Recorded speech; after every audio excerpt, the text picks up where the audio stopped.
Doni adalah seorang pemuda berusia 20 tahun yang baru saja lulus SMA. Tinggal bersama ibunya di sebuah rumah kecil di pinggiran Sidoarjo. Hidup mereka jauh dari kata cukup. Ayahnya sudah meninggal saat Doni masih kecil, dan sejak itu ibunya bekerja serabutan. Kadang mencuci baju tetangga, kadang berjualan gorengan di depan rumah. Suatu sore, saat Doni baru saja pulang dari membantu temannya di bengkel, ia menerima telepon dari nomor tak dikenal. "Selamat sore, ini dengan Doni." Suara di ujung telepon terdengar berat dan tegas. "Iya Pak, betul saya Doni. Kami dari HRD Sudarmono Paper. Kami ingin mengabarkan, Anda diterima bekerja sebagai operator mesin." Doni terkejut. Ia tidak pernah melamar ke sana. "Mohon maaf Pak, saya belum pernah mengirim lamaran ke pabrik kertas Sudarmono Paper. Nama Anda masuk ke dalam data kami. Mungkin ada pihak yang merekomendasikan. Besok pagi Anda sudah bisa mulai bekerja, datang pukul 7 tepat." Telepon ditutup tanpa memberi kesempatan Doni bertanya lebih jauh. Doni hanya bisa tertegun antara bingung dan senang. Setelah berpikir panjang, ia memutuskan untuk menerima saja kesempatan itu. Malam itu, ia menceritakan hal ini kepada ibunya saat makan malam. "Ibu, besok aku mulai kerja di pabrik kertas Sudarmono Paper," kata Doni dengan nada ragu. Ibunya langsung menghentikan sendoknya. "Apa? Sudarmono Paper?" "Iya Bu, tiba-tiba mereka menghubungi aku. Katanya aku diterima kerja." Ibunya terlihat pucat. "Nak, jangan kerja di situ. Ibu dengar cerita dari banyak orang. Sudah banyak karyawan yang mati mengenaskan di sana. Ada yang masuk ke mesin gilingan kertas sampai remuk. Ada yang lehernya putus kena pemotong kayu. Ada juga yang tangannya terpotong masuk ke mesin pelebur. Pabrik itu angker, Nak. Orang bilang pemiliknya Pak Sudarmono punya pesugihan." Doni menelan ludah. Ia sudah pernah mendengar bisik-bisik seram tentang pabrik itu dari warung kopi tempat biasa ia nongkrong. Tapi kebutuhan ekonomi keluarganya jauh lebih mendesak daripada ketakutannya. "Bu, aku butuh kerja. Aku nggak bisa terus-terusan nganggur. Palingan itu cuma kecelakaan kerja biasa," katanya mencoba menenangkan ibunya, walau dirinya sendiri tak yakin. Malam itu Doni tak bisa tidur. Pikirannya bercampur antara rasa cemas dan harapan. Ia hanya bisa berdoa dalam hati, semoga semua baik-baik saja. Keesokan paginya, Doni berangkat subuh. Ibunya hanya bisa memandang dari teras rumah dengan mata berkaca-kaca. Doni mengayuh motornya menuju pabrik kertas yang terletak di kawasan industri di Sidoarjo. Jalanan masih sepi, tapi perasaannya tidak karuan. Ketika sampai di depan gerbang pabrik, matanya tertuju pada pelang besar bertuliskan Sudarmono Paper Industry sejak 1998. Di bawahnya ada tulisan kecil, dilarang masuk tanpa izin. Pabrik itu tampak besar, dengan cerobong asap menjulang tinggi. Namun, suasananya terasa berbeda, seperti ada hawa dingin yang menyambut. Ia melihat beberapa karyawan berjalan masuk dengan wajah lesu, sebagian menunduk seolah beban mereka lebih dari sekadar pekerjaan. Doni menarik napas dalam-dalam. "Bismillah," bisiknya pelan. Ia tidak tahu bahwa langkah pertamanya melewati gerbang pabrik itu adalah awal dari mimpi buruk yang nyaris merenggut nyawanya. Pagi itu, Doni berjalan melewati lorong panjang menuju ruang briefing pabrik. Bau kayu basah dan zat kimia menyengat hidungnya.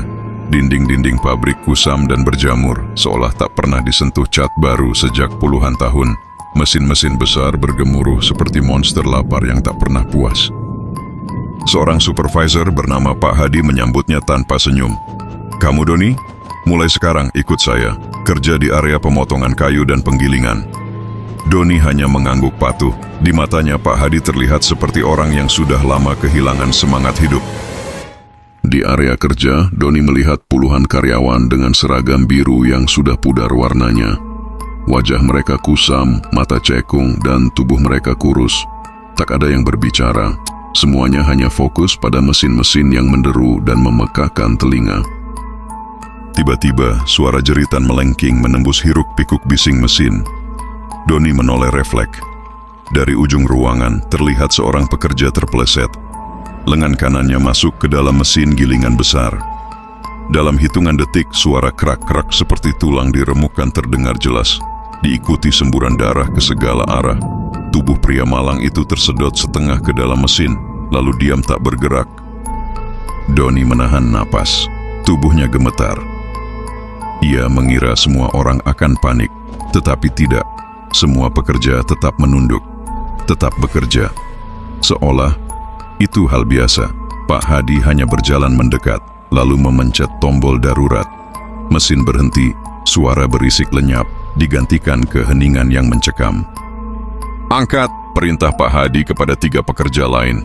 Dengan wajah tanpa ekspresi, mereka mengangkat sisa tubuh pria yang sudah tidak utuh, lalu membawanya ke belakang ruangan. Doni ingin muntah, tapi dicegah oleh seorang karyawan tua yang berdiri di sampingnya. "Jangan bereaksi, nanti kamu yang dapat giliran." Doni menelan ludah. "Maksudnya, Pak?" bisiknya dengan suara bergetar. Karyawan tua itu menoleh pelan. Wajahnya pucat dan matanya sayu. "Di sini, kematian bukan kecelakaan, tapi tumbal. Kalau nama sudah dipilih, nggak bisa lari. Kalau bukan masuk giling, ya putus leher. Atau terhisap ke pelebur kayu. Semuanya sudah ada jatahnya." Doni merinding, punggungnya terasa dingin. Ia ingin lari saat itu juga, tetapi kakinya terasa berat. Hari pertama bekerja berubah menjadi mimpi buruk. Sepanjang shift, Doni menyaksikan kejadian aneh. Mesin yang menyala sendiri, suara-suara berbisik dari balik cerobong asap, dan bayangan hitam yang kadang melintas di sudut matanya. Saat istirahat makan siang, Doni duduk sendirian di sudut kantin. Beberapa karyawan berbisik-bisik sambil melirik ke arahnya. Salah satu dari mereka, seorang pemuda kurus bernama Reno, mendekati Doni pelan. "Kamu karyawan baru ya?" "Iya," jawab Doni lirih. Reno menunduk. "Kalau kamu merasa dipanggil-panggil saat kerja, jangan noleh." "Kenapa?" "Karena itu tanda kamu sudah dipilih. Setelah itu, tinggal tunggu waktu." Doni menelan ludah lagi. Reno menepuk bahunya pelan dan berbisik. "Di sini, semua mati bukan karena kecelakaan, tapi karena pesugihan Pak Sudarmono. Hati-hati, kalau sudah dapat giliran, nggak ada yang bisa nolong." Doni hanya bisa menatap kosong. Hari itu, ia pulang kerja dengan tubuh lelah dan pikiran kalut. Tapi yang paling membuatnya takut, ia merasa mulai ada bisikan samar yang memanggil namanya dari balik dinding pabrik. Malam itu, ia tidak bisa tidur. Dalam gelap, ia terbangun berkali-kali, merasa seperti ada seseorang berdiri di sudut kamarnya. Dan di luar jendela, ia bisa bersumpah mendengar suara mesin giling berputar, meskipun pabrik sudah jauh di sana. Dan di antara dengungan mesin itu, terdengar bisikan halus yang menyebut namanya. "Doni, giliranmu segera datang." Sejak hari pertama kecelakaan tragis itu, Doni tidak pernah bisa tenang. Setiap malam, saat tubuhnya terbaring lelah, suara mesin pabrik seolah ikut menembus ke dalam rumah kontrakannya. Makin malam, suara itu berubah menjadi jeritan, seperti ratusan orang yang disiksa bersamaan. Pada malam ketiga, sekitar pukul 2 dini hari, Doni terbangun, jantungnya berdetak kencang. Dari arah jendela, ia mendengar suara samar, suara mesin yang berputar berat, bercampur jeritan lirih yang memilukan. Seperti ada orang yang disiksa hingga mati. "Tolong, tolong, jangan dorong aku ke mesin." Doni bergidik, ia menutup telinganya, tapi suara itu tidak hilang, malah semakin jelas, sampai akhirnya terdengar ketukan keras di pintu kamarnya. Tok, tok, tok, 3 ketukan keras lalu diam. Doni menahan napas. Perlahan ia melangkah menuju pintu, tangannya bergetar saat memutar gagang, kosong. Tak ada siapa-siapa. Tapi saat matanya melirik ke bawah, ada bekas tapak kaki basah, meneteskan cairan merah gelap. Darah. Bekas itu mengarah keluar pagar rumah, menuju ke arah pabrik. Keesokan paginya, Doni bekerja dengan kepala pening dan tubuh lemas. Tapi kejadian menyeramkan belum berakhir. Di ruang produksi, ketika Doni sedang membersihkan serpihan kayu, ia mendengar suara tangisan lirih dari arah gudang. Awalnya ia mengira ada karyawan yang terluka, tapi saat ia membuka pintu gudang, matanya membelalak. Di sudut ruangan gelap, berdiri sesosok makhluk hitam besar. Tingginya hampir 2 meter, tubuhnya berotot seperti binatang raksasa. Kulitnya seperti kayu terbakar, retak-retak dengan api kecil menyala di sela-selanya. Dan matanya, merah menyala, menatap tajam ke arah Doni. Makhluk itu membuka mulut lebar, mengeluarkan suara yang bukan dari dunia manusia. Suara serak bercampur deru mesin yang melengking. Doni hampir pingsan di tempat. Tubuhnya gemetar hebat. Ia buru-buru menutup pintu gudang dan lari keluar, nafasnya tersengal. Tetapi kejadian yang paling mencekam terjadi keesokan malamnya. Pukul 11 malam, Doni ditugaskan lembur. Ruang produksi hanya diisi beberapa orang.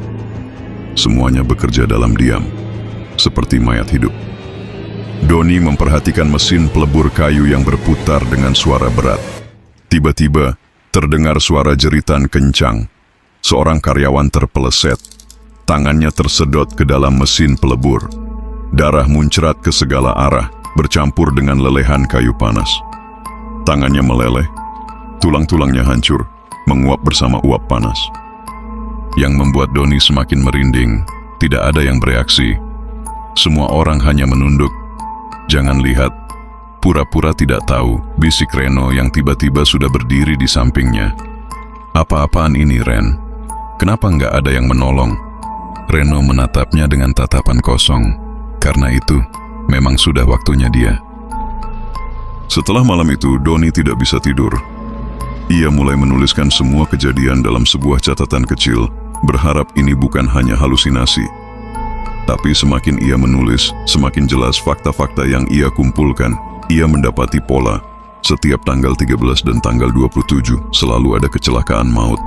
Semua korban adalah karyawan baru yang bekerja kurang dari sebulan. Dan besok, tepat tanggal 13, Doni mulai panik. Ia merasa dirinya mulai dipanggil. Setiap malam suara lirih itu kembali datang. "Giliranmu, Doni. Sudah dekat." Di pabrik, Doni berusaha menyelidiki. Ia mencari-cari file di ruang administrasi dan menemukan catatan karyawan yang meninggal. Semua korban diproses menjadi bahan campuran dalam produksi kertas. Organ mereka dihancurkan bersama kayu. Darah mereka bercampur dalam bahan pelembut. Pabrik ini benar-benar memproses tumbal menjadi bagian dari kertas yang diproduksi. Puncaknya, malam itu saat Doni bersembunyi di balik mesin pemotong, ia mendengar percakapan Pak Sudarmono dengan makhluk gaib. "Tumbal berikutnya sudah siap, tuanku. Anak baru itu, Doni." Suara serak berat menjawab, "Dorong dia sendiri ke mesin, dan kekayaanmu akan bertambah." Doni membeku di tempat. Ia tahu, besok mereka akan membunuhnya. Malam itu, Doni tidak bisa diam. Keringat dingin membasahi tubuhnya meski malam terasa begitu dingin. Ia tahu jika hanya menunggu, ajalnya akan datang. Maka ia nekat menyelidiki lebih dalam. Setelah shift malam usai, Doni pura-pura pulang. Tapi ia bersembunyi di belakang tumpukan kayu besar, menunggu semua lampu pabrik padam. Pukul 1 dini hari, ia melihat Pak Sudarmono berjalan sendirian ke arah belakang pabrik, membawa sebuah kendi berisi cairan merah pekat. Rasa penasaran mengalahkan rasa takut. Doni mengikuti langkah kaki tua itu pelan-pelan, berusaha tak menginjak serpihan kayu. Ia tiba di sebuah pintu besi tua berkarat yang selama ini ia kira hanya gudang kosong. Pak Sudarmono membuka pintu itu dengan kunci khusus dan masuk ke dalam. Begitu pintu sedikit terbuka, bau anyir darah bercampur belerang, langsung menusuk hidung. Jantung Doni berdegup makin kencang. Ia menunggu 5 menit, lalu diam-diam menyelip masuk sebelum pintu kembali tertutup. Yang ia temukan di dalam membuat lututnya hampir goyah. Sebuah lorong gelap yang menurun tajam, seperti menuju ke dalam perut bumi. Di dinding lorong itu ada coretan-coretan merah tua. Doni menyadari itu darah manusia. Ia berjalan perlahan dengan napas tercekat. Sampai akhirnya lorong itu berujung pada sebuah ruang bawah tanah luas. Di tengah ruangan berdiri sebuah patung hitam besar, setinggi hampir 3 meter. Bentuknya mengerikan, menyerupai manusia, tapi dengan kepala kambing dan lidah panjang menjulur keluar. Mata patung itu terbuat dari batu merah menyala, seolah hidup. Di depan patung, Pak Sudarmono berlutut. Bajunya sudah dilepas, tubuhnya penuh dengan goresan luka baru. Di hadapannya ada mangkuk besar berisi darah segar yang baru dituang dari kendi yang ia bawa. Lalu Pak Sudarmono mulai melantunkan mantra dengan suara serak dan bergetar. Wahai penguasa kegelapan, aku bawa tumbal darah ini untuk kekayaan yang tak pernah habis. Aku serahkan jiwa-jiwa mereka dalam setiap lembar kertas yang kami buat, biar usahaku terus hidup dan tak ada yang bisa mengalahkan Sudarmono Paper. Tiba-tiba, patung itu mengeluarkan suara gemuruh rendah. Tanah di bawah Doni bergetar ringan. Cairan hitam pekat menetes dari mata patung, mengalir seperti darah busuk. Lalu, dari balik kegelapan muncul sosok-sosok lain. Bayangan samar, ratusan, tidak, ribuan wajah. Mereka semua adalah korban. Para pekerja yang pernah hilang, yang mati mengenaskan. Wajah mereka hancur, ada yang tanpa mata, tanpa mulut, tanpa kepala. Semua hanya menatap Doni dan Pak Sudarmono dengan lirih, seolah meminta pertolongan. Doni hampir berteriak, tapi ia membekap mulut sendiri. Ia berjongkok, bersembunyi di balik pilar batu besar. Air mata menetes tak tertahankan. Ini terlalu nyata. Pak Sudarmono tiba-tiba berdiri dan tertawa kecil. Besok, aku serahkan tumbal baru Doni. Dia akan memperkuat kejayaan pabrik ini. Aku akan dorong dia sendiri ke pelebur kayu agar engkau, tuanku, semakin berkenan. Patung itu mendesis pelan. Asap hitam mengepul dari bawahnya. Kemudian samar-samar dari patung itu keluar suara berat dan menggelegar. Jangan gagal, Sudarmono. Jika kau gagal, gantinya adalah nyawamu sendiri. Pak Sudarmono berlutut kembali. Hamba mengerti, tuanku. Malam itu, Doni mundur perlahan, menahan tangis, menahan muntah. Tangannya gemetar. Ia tahu, besok ajalnya akan dicoba diserahkan. Namun ia bersumpah dalam hati, aku tidak akan mati menjadi kertas. Aku akan melawan. Begitu kembali ke rumah, Doni menuliskan semua kejadian itu dalam buku catatannya. Lalu ia memandang keluar jendela. Dari kejauhan, cerobong asap pabrik masih mengeluarkan asap hitam pekat, seperti nafas dari neraka yang menuntut tumbal berikutnya. Dan ia tahu, malam esok segalanya akan ditentukan. Malam itu datang lebih cepat dari biasanya. Langit Sidoarjo mendung pekat dan kilatan petir beberapa kali menyambar tanpa suara hujan. Doni tidak bisa tidur. Di dalam dirinya ada bisikan, bisikan gelap yang terasa semakin kuat. Malam ini giliranmu. Sekitar pukul 11 malam ponselnya bergetar. Sebuah pesan masuk dari nomor tak dikenal. Datang ke ruang produksi, sekarang. Doni tahu ini adalah malam penentuan, tapi ia tidak punya pilihan. Dengan langkah berat, ia mengenakan jaket, memasukkan senter kecil ke sakunya, dan berjalan ke arah pabrik. Udara malam terasa aneh.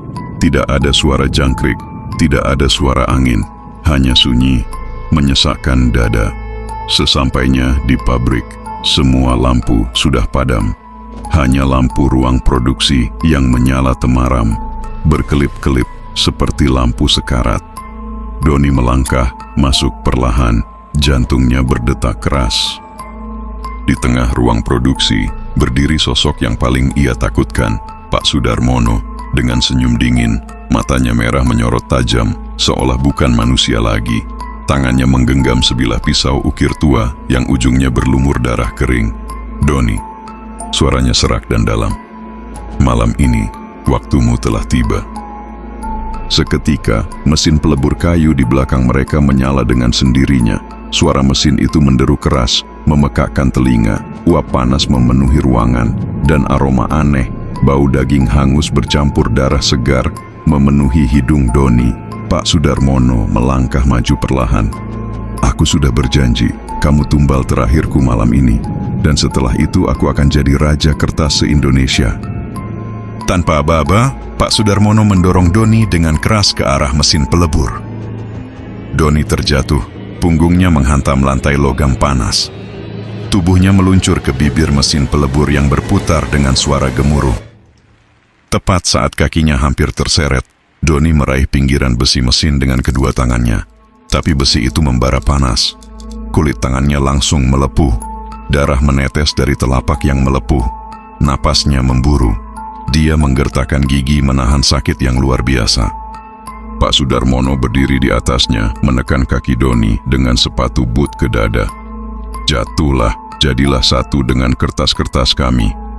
Doni menjerit keras, matanya memerah, tubuhnya bergetar. Satu kakinya sudah hampir tergulung. Dengan sisa tenaga, ia menendang sekuat-kuatnya ke lutut Pak Sudarmono. Laki-laki tua itu kehilangan keseimbangan, terseret ke depan. Doni memanfaatkan detik itu untuk mengangkat tubuhnya, berguling menjauh dari mesin. Pak Sudarmono berdiri lagi dengan marah. "Kau berani melawan aku?" Ia mengangkat pisau dan berlari ke arah Doni. Doni mengambil batang besi panjang dari lantai dan menangkis serangan pertama. Bunyi logam beradu menggema keras. Pisau terlepas dari tangan Pak Sudarmono. Doni memukulkan besi itu ke dada Pak Sudarmono, membuatnya terhuyung mundur. Namun tiba-tiba mesin pelebur kayu bergetar hebat. Suara jeritan, ratusan ribuan jeritan dari dalam mesin menggema ke seluruh ruangan. Mesin itu memuntahkan gumpalan daging, tulang, dan rambut manusia yang belum sepenuhnya hancur. Semuanya basah, hangus, bercampur cairan hitam pekat. Bau busuk menyengat menusuk ke otak. Pak Sudarmono menoleh dengan wajah pucat. "Tidak, tuanku marah." Dari dalam mesin, keluar sosok hitam besar, makhluk dari patung yang Doni lihat sebelumnya. Tetapi kali ini hidup, mata merah menyala, tubuh penuh luka menganga yang mengeluarkan asap hitam. Ia mendesis marah, "Sudarmono, kau gagal, tumbalmu melawan."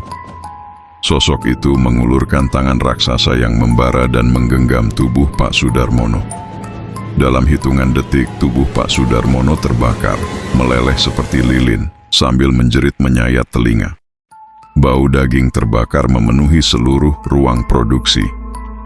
Doni berlari keluar pabrik dengan tubuh gemetar, napas tersengal, luka di tangannya terasa perih luar biasa. Tapi ia tidak peduli. Ia menoleh ke belakang. Pabrik itu mulai terbakar perlahan. Dari cerobong asap, keluar uap hitam disertai jeritan-jeritan menyedihkan. Malam itu, Doni selamat. Tapi bayangan pabrik kertas, suara mesin pelebur, dan jeritan korban-korban tumbal akan selamanya membekas di benaknya. Dan sampai hari ini, sisa pabrik itu hanya tinggal puing-puing. Tapi jika kau berani lewat tengah malam, kau masih bisa mendengar deru mesin itu menyala sendiri, dan suara lirih memanggil, "Giliranmu, giliranmu, giliranmu." Tubuh Doni sudah hampir mati rasa. Pegangan tangannya pada besi panas semakin lemah, kulit melepuh, bau dagingnya sendiri terbakar. Air matanya bercampur keringat dingin. Dalam hati, ia berdoa sekuat tenaga.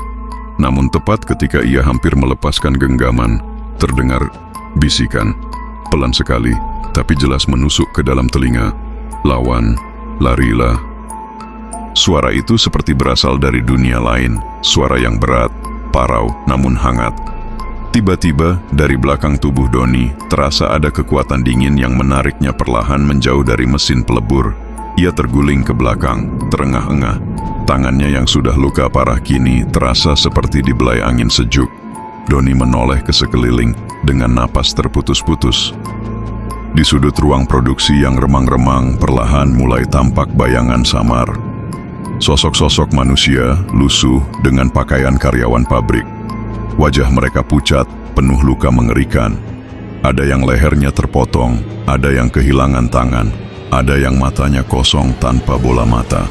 Namun sorot mereka penuh belas kasihan. Salah satu sosok itu mendekat. Wanita muda dengan seragam pabrik yang sobek di bagian dada, luka menganga menampakkan tulang rusuknya. Ia menatap Doni dan berbisik lirih, "Kau harus keluar. Jangan biarkan kami sia-sia. Sudarmono harus berhenti." Doni hanya bisa mengangguk. Tubuhnya masih gemetar hebat. Di balik sosok wanita itu, muncul lebih banyak arwah. Semuanya mantan karyawan yang menjadi korban tumbal. Mereka membentuk lingkaran, seolah menghadang Pak Sudarmono yang hendak kembali menyerang Doni. Pak Sudarmono menjerit marah, matanya merah darah. "Kalian tidak boleh ikut campur. Kalian sudah kuberikan persembahan. Tapi para arwah itu semakin mendekat ke arah Sudarmono. Dari tubuh mereka keluar asap tipis putih yang bersatu menjadi kabut, membungkus tubuh Pak Sudarmono. Laki-laki tua itu meronta-ronta, jeritannya memekik hingga menembus telinga Doni. "Tidak, aku belum selesai. Aku belum kaya." Arwah-arwah itu menarik tubuh Sudarmono perlahan ke arah mesin pelebur kayu. Doni hanya bisa menyaksikan dengan tubuh kaku. Pak Sudarmono yang selama ini mengerikan, malam itu menyerah tak berdaya di hadapan mereka yang telah menjadi korban. Seketika, tubuh Sudarmono terseret masuk ke mesin pelebur. Jeritannya memanjang hingga akhirnya hilang, digantikan suara gemuruh mesin yang tiba-tiba mati total. Suasana menjadi hening, kabut putih menyelimuti seluruh ruang produksi. Arwah-arwah itu menoleh ke arah Doni. Sosok wanita yang paling dekat menyentuh pelan luka di tangan Doni. Aneh, rasa perih itu berkurang seketika. "Pergilah, kami sudah cukup menderita." Setelah itu, mereka perlahan memudar, kembali menjadi angin yang dingin. Doni terisak, tubuhnya lemas. Namun kekuatan gaib yang baru saja menyelamatkannya memberi semangat dalam hatinya. Ia berdiri, tertatih keluar dari ruang produksi, menuruni lorong panjang yang kini terasa jauh lebih gelap. Lampu-lampu padam satu persatu di belakangnya, seperti pabrik ini menutup diri untuk selamanya. Saat ia melangkah keluar dari pintu besar pabrik, suara mesin-mesin itu terdengar untuk terakhir kalinya, seperti desahan panjang dari makhluk yang sekarat. Langit Sidoarjo yang tadinya mendung perlahan cerah. Angin malam meniup pelan rambut Doni yang basah oleh keringat. Ia menoleh ke belakang. Dan di balik jendela besar pabrik, ia melihat mereka. Arwah-arwah itu tersenyum, sebelum akhirnya lenyap bersama cahaya fajar yang mulai muncul di ufuk timur. Doni selamat, tapi malam itu ia tahu ada kekuatan gaib yang menolongnya. Dan semua kejadian itu akan menjadi beban kisah yang takkan pernah ia lupakan seumur hidup. Keesokan paginya, tubuh Doni masih gemetar saat mendatangi kantor polisi di Sidoarjo. Wajahnya pucat, luka bakar di tangannya dibalut kain seadanya. Dengan suara bergetar, ia melaporkan semua kejadian mengerikan di dalam pabrik. Tentang pesugihan, tumbal karyawan, ruang rahasia, dan sosok arwah yang menyelamatkannya. Namun saat polisi bergerak ke lokasi, pabrik sudah dalam keadaan sunyi. Tak ada seorang pun di dalam. Ruang produksi kosong, mesin-mesin dingin dan berkarat seolah tak pernah digunakan. Ruang rahasia yang dilihat Doni semalam, temboknya kini sudah tertutup rapat dengan cor beton yang masih basah. Lebih mengejutkan, Pak Sudarmono menghilang. Semua catatan identitasnya di kantor pabrik telah dibakar habis. Tak ada jejak, tak ada petunjuk kemana dia pergi. Meski demikian, atas laporan Doni dan desakan masyarakat yang selama ini sudah dihantui rumor mengerikan, pemerintah akhirnya memutuskan pabrik Sudarmono Paper ditutup permanen. Gerbang besar pabrik itu digembok dan dipasang tulisan besar, "Dilarang masuk, area berbahaya." Namun penutupan pabrik tidak mengakhiri teror. Malam-malam berikutnya, warga sekitar mulai melaporkan kejadian ganjil. Kadang terdengar jeritan samar dari dalam bangunan kosong itu. Beberapa orang yang nekat melintas di depan pabrik saat tengah malam melihat bayangan hitam besar berjalan di balik jendela. Bahkan, sopir truk yang melintas sering melihat sosok wanita berseragam karyawan pabrik berdiri di pinggir jalan, melambaikan tangan, lalu menghilang. Doni pun tak luput dari teror. Setiap malam ia dihantui mimpi buruk yang sama. Tubuhnya dimasukkan ke dalam mesin pelebur kayu, kulit dan dagingnya terurai, tulangnya dihancurkan, lalu tubuhnya berubah menjadi lembaran kertas putih yang dipenuhi bercak darah.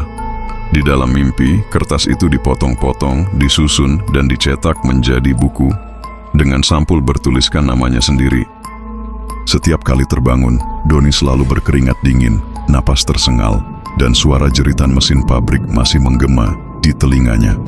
Luka bakar di tangannya meninggalkan bekas hitam legam, tak kunjung sembuh, seolah menjadi pengingat abadi bahwa ia pernah nyaris menjadi tumbal. Waktu berlalu, pabrik itu kini hanya bangunan kosong, ditumbuhi ilalang liar. Tapi tidak ada yang berani menyentuhnya. Bahkan pekerja proyek yang ditugaskan membongkar bangunan selalu sakit keras atau mengalami kecelakaan aneh sebelum sempat memulai. Masyarakat Sidoarjo memberi julukan tempat itu pabrik kertas terkutuk. Dan Doni, meskipun selamat, hidupnya tidak pernah benar-benar tenang. Setiap kali ia melewati area itu, ia merasa ada yang mengawasi dari balik jendela retak. Kadang, ia mencium bau amis darah yang tiba-tiba muncul tanpa sebab. Hingga hari ini, ia masih bermimpi. Mimpi yang selalu berakhir dengan suara mesin pelebur kayu menyala, lalu suara bisikan pelan menyebut namanya. Sekarang, giliranmu. Dan ketika terbangun, Doni selalu bergumam, menenangkan dirinya sendiri. Aku selamat, aku masih hidup, tapi sampai kapan? Pabrik itu mungkin telah ditutup, tapi kisahnya belum selesai. Follow akun ini jika kalian tidak mau dihantui